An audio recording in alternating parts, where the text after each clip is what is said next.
처음 들으면 과장처럼 들립니다.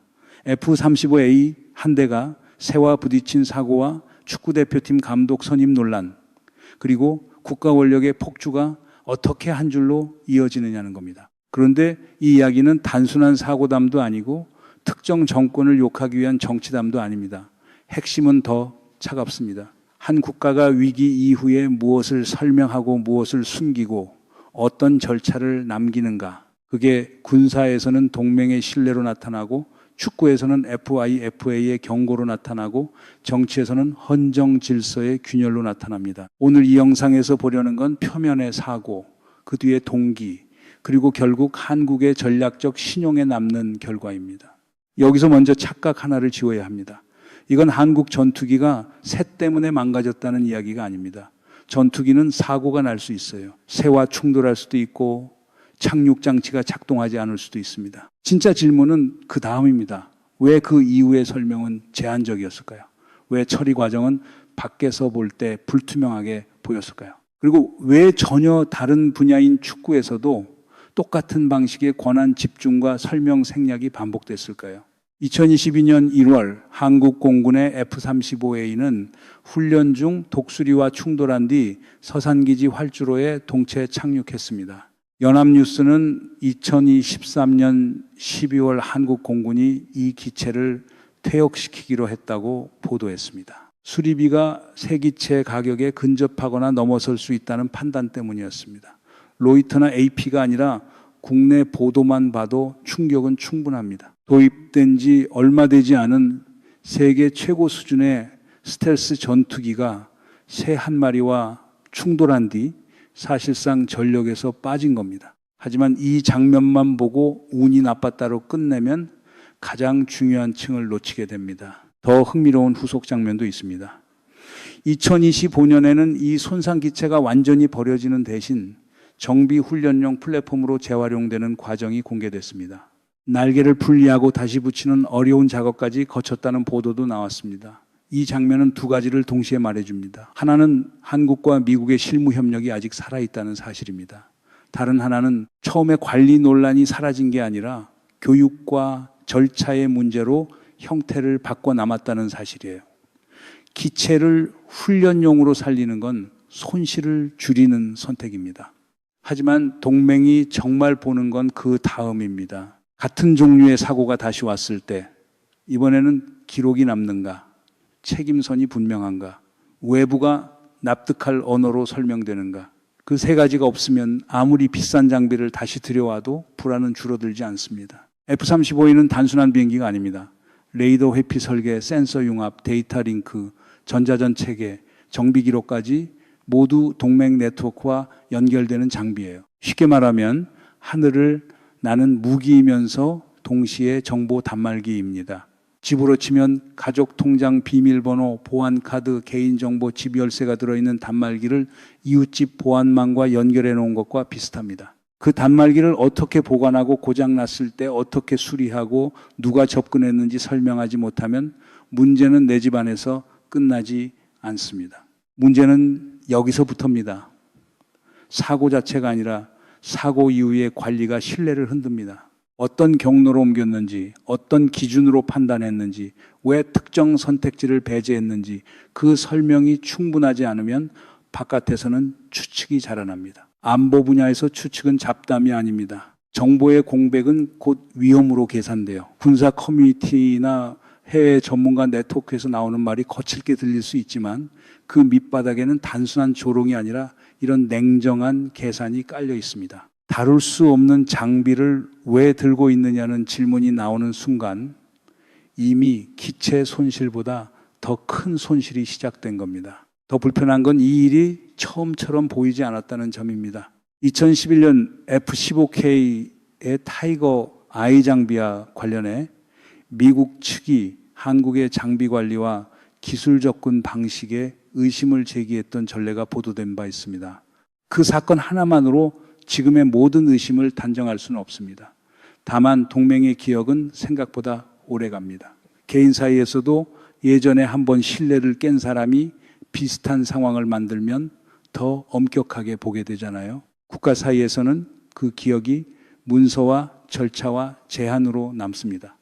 외교는 감정이 아니라 기록으로 복수합니다. 여기서 한 가지 놓치면 안 되는 게 있습니다.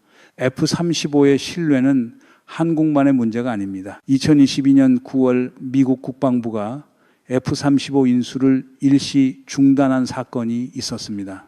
엔진 부품의 자석에 중국산 원재료가 포함된 합금이 쓰였다는 문제가 발견됐기 때문입니다. 나중에 운용상 위험은 낮다고 설명됐고 납품은 재개됐지만 이 사건은 F-35가 얼마나 민감한 공급망 위에 서 있는지를 보여줬습니다. 한 개 부품의 원산지조차 동맹 전체의 경고등이 될 수 있는 세계예요. 이런 상황에서 특정 국가의 정비와 관리가 불투명하게 보이면 그 의심은 훨씬 빨리 번집니다. 그리고 한국은 2027년까지 청주기지에 F-35 정비시설을 구축하는 계획을 추진했습니다. 이 자체는 긍정적인 방향입니다. 문제는 그 전까지의 공백과 그 공백을 설명하는 방식이에요. 가까운 일본 정비 거점을 활용할 수 있느냐는 문제는 국내 감정과 안보 현실이 정면으로 부딪히는 지점이었습니다. 일본에 맡기는 것이 정치적으로 불편하다는 정서는 이해할 수 있습니다. 하지만 스텔스 전투기의 정비표는 감정으로 고쳐지지 않습니다. 불편한 이웃이 싫다고 병원 예약을 미루면 결국 아픈 건 내 몸입니다. 여기까지 들으면 결론이 이렇게 보일 수 있습니다. 결국 문제는 F-35 관리 실패였고 기체는 퇴역했으니 사건은 끝난 것 아니냐는 겁니다. 그런데 이 결론은 너무 빨리 다 친문입니다. 기체 하나는 사라졌지만 남은 건 이 나라가 고도의 국제규범과 동맹 장비를 다룰 때 절차를 신뢰받을 수 있느냐는 평가입니다. 전투기 가격은 회계 장부에서 처리할 수 있습니다. 신용은 장부에서 바로 복구되지 않아요. 동맹은 공개석상에서 매번 소리를 지르지 않습니다. 더 무서운 건 조용히 대우가 달라지는 겁니다. 공유되는 정보의 깊이가 줄고 훈련의 범위가 조정되고 회의에서 불리는 이름의 순서가 바뀝니다. 외교에서는 꾸중보다 침묵이 더 비쌀 때가 많아요. 꾸중은 관계를 고치려는 신호일 수 있지만 침묵은 이미 계산이 끝났다는 뜻일 수 있습니다. 여기서 한국이 잃는 건 체면이 아니라 협상력입니다. 그런데 이 구조가 축구에서 다시 나타났습니다. 군사는 전문가들이 보는 분야입니다. 축구는 국민 전체가 보는 분야예요. 그래서 같은 통치 습관이 축구장에서 드러나면 훨씬 빠르고 거칠게 퍼집니다. 2024년 아시안컵 준결승에서 한국은 요르단에 0대2로 패했습니다. 경기 내용도 충격이었지만 더 큰 파장은 경기 전날 대표팀 내부 충돌에서 나왔습니다. 로이터는 손흥민과 이강인 사이의 충돌과 이후 사과, 그리고 클린스만 감독 경질까지 이어진 흐름을 보도했습니다. 팬들이 느낀 건 단순한 패배가 아니었습니다. 팀의 기강과 협회 운영에 뭔가 깊은 문제가 있다는 감각이었어요. 여기서도 표면은 선수 간 갈등입니다. 하지만 한 단계 내려가면 감독의 책임, 협회의 감독 선임, 위기관리의 방식이 보입니다.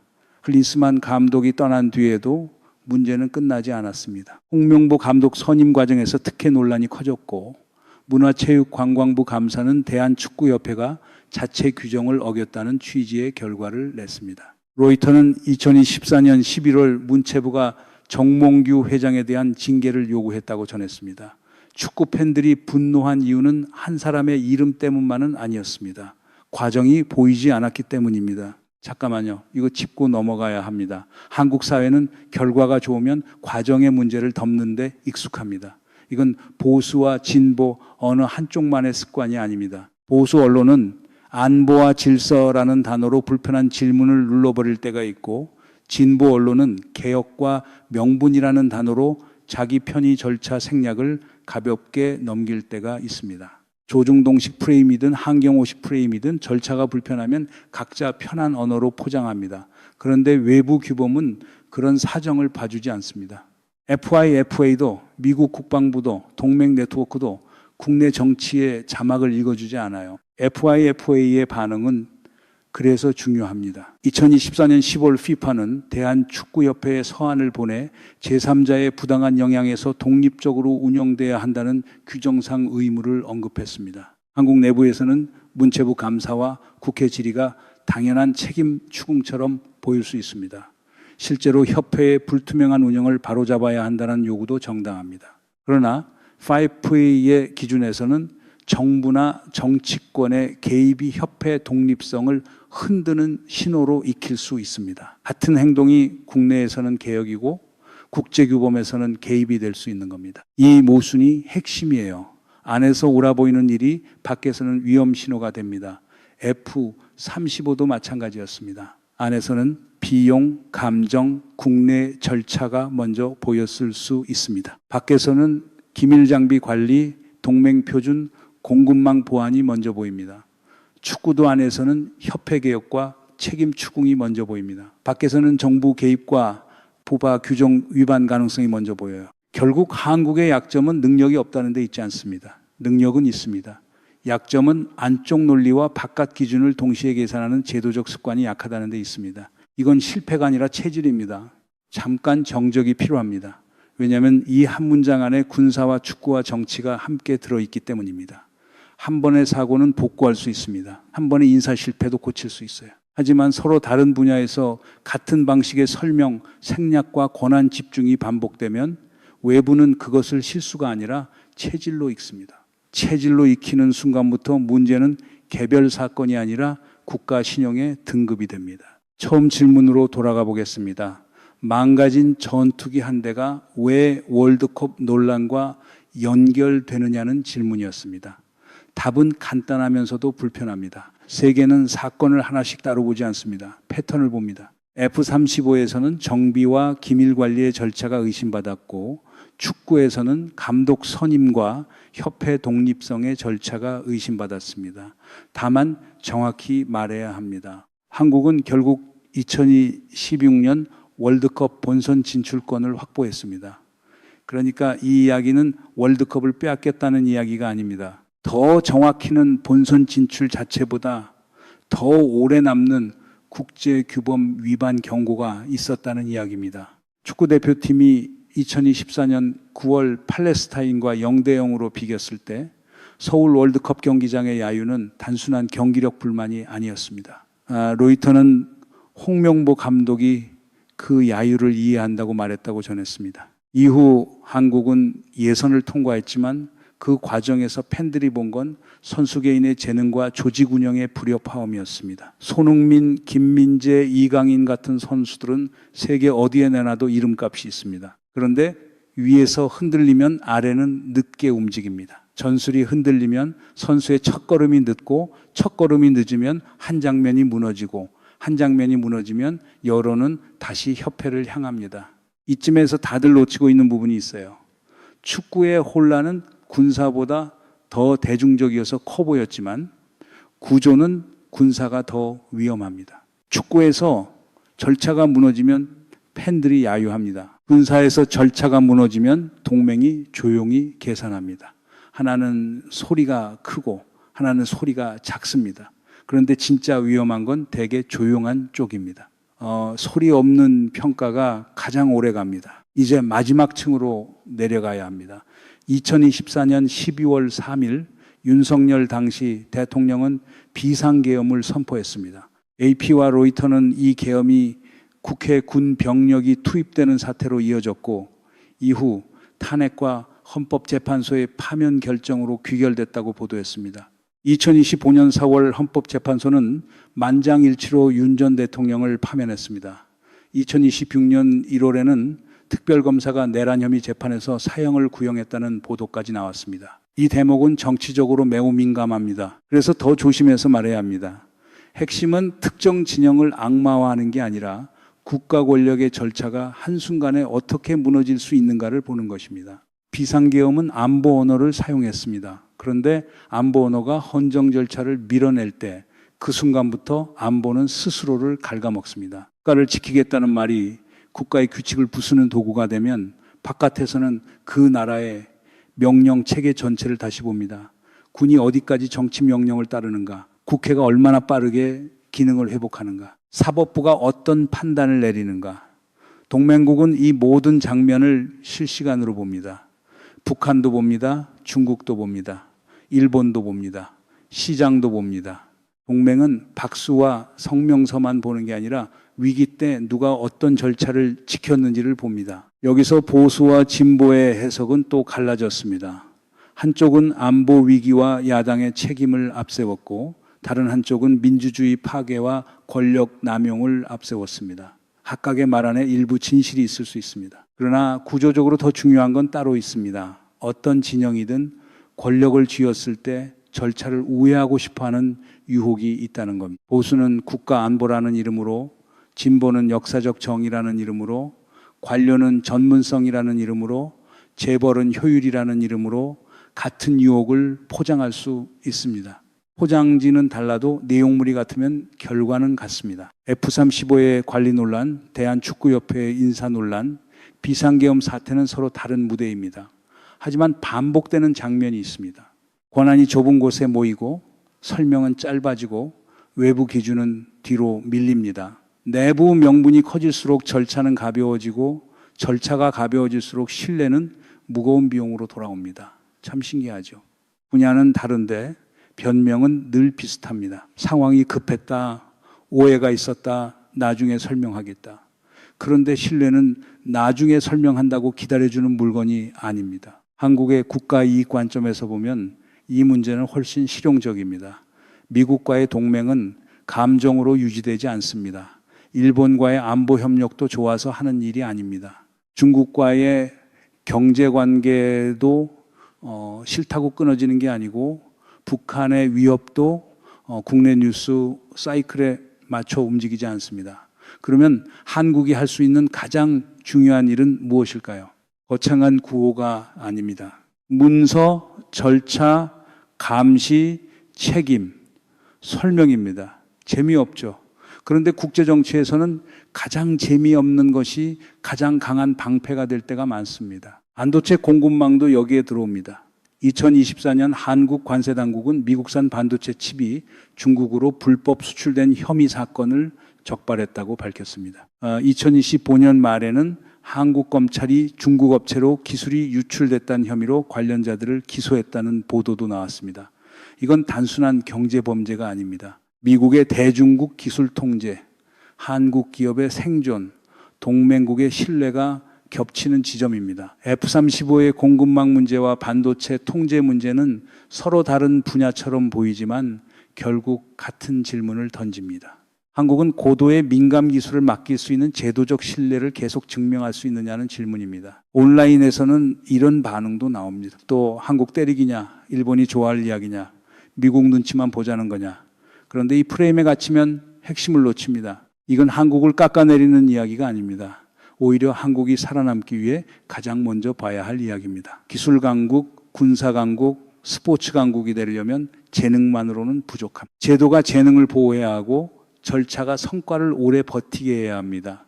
선수는 뛰고 조종사는 착륙하고 엔지니어는 수리합니다. 그런데 위의 시스템이 설명하지 못하면 현장의 실력까지 의심받습니다. 동아시아에서 신뢰의 공백은 곧 전략의 공백입니다.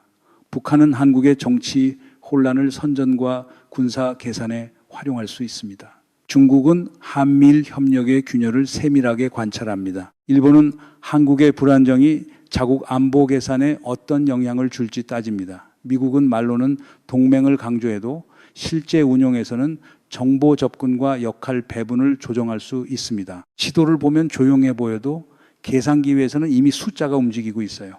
그렇다고 한국에 답이 없는 것은 아닙니다. 오히려 답은 분명합니다. 첫째, 민감한 안보 장비는 비용 논리보다 신뢰 논리로 관리해야 합니다. 둘째, 축구협회든 공공기관이든 인사 절차를 결과로 덮으려는 습관을 끊어야 합니다. 셋째, 정치권은 국제 규범을 국내 지지층용 언어로 번역해 왜곡하지 말아야 합니다. 넷째, 언론은 자기 진영에 유리한 장면만 확대하지 말고 구조를 추적해야 합니다. 주류 언론이 이걸 못하면 시청자들은 점점 더 파편화된 온라인 설명에 의존하게 됩니다. 그때부터는 사실보다 의심이 더 빨리 달립니다. 여러분이 이 이야기에 어디선가 뭔가 이상하다고 느꼈다면 그 감각은 틀리지 않았습니다. 다만 그 이상함을 특정 인물 하나, 특정 정당 하나, 특정 경기 하나로 좁히면 다시 놓치게 됩니다. 문제는 더 깊어요. 한국은 세계가 요구하는 절차의 언어와 국내 권력 문화가 쓰는 속도의 언어 사이에서 계속 충돌하고 있습니다. 빨리 처리하자는 말은 늘 매력적입니다. 하지만 빠른 결정이 좋은 결정이라는 뜻은 아닙니다. 특히 그 결정이 전투기, 대표팀, 헌정 질서를 건드릴 때는 더 그렇습니다. 마지막으로 다시 묻고 싶습니다. 전투기 한 대의 사고, 축구협회 하나의 논란, 대통령 한 명의 계엄 사태가 정말 서로 별개의 이야기였을까요? 겉으로는 그렇습니다. 그러나 바깥에서 보는 국가는 그렇게 쪼개져 있지 않습니다. 군사에서 설명하지 못한 나라는 스포츠에서도 의심받고, 스포츠에서 절차를 흔든 나라는 정치에서도 질문받고, 정치에서 규칙을 밀어낸 나라는 동맹에서도 다시 평가됩니다. 신뢰는 분야별로 따로 충전되는 포인트가 아닙니다. 한 통장에서 빠져나가는 국가 자산입니다. 지금 한국 앞에 놓인 진짜 질문은 월드컵에 나가느냐, F-35 한 대를 잃었느냐, 전직 대통령이 어떤 판결을 받느냐에만 있지 않습니다. 그보다 더 큰 질문은 이것입니다. 한국은 위기 때마다 내부 명분을 앞세워 외부 기준을 뒤로 미루는 습관을 끊을 수 있을까요? 그리고 그 습관을 끊지 못한다면 다음번 동아시아 안보 위기에서 한국의 자리는 누가 대신 계산하게 될까요? 이 흐름이 어디로 가는지 계속 추적하고 싶다면 구독과 좋아요 부탁드립니다. Muốn đối chiếu chính, văn bản gốc người dùng cung cấp bản Skill Korean YouTube cùng các dữ kiện từ Yonhap, Reuters, AP, Korea Times, Aviation Week, KBS về F-35A, KFA, FIFA, vòng loại World Cup 2026 và vụ thiết quân luật Yoon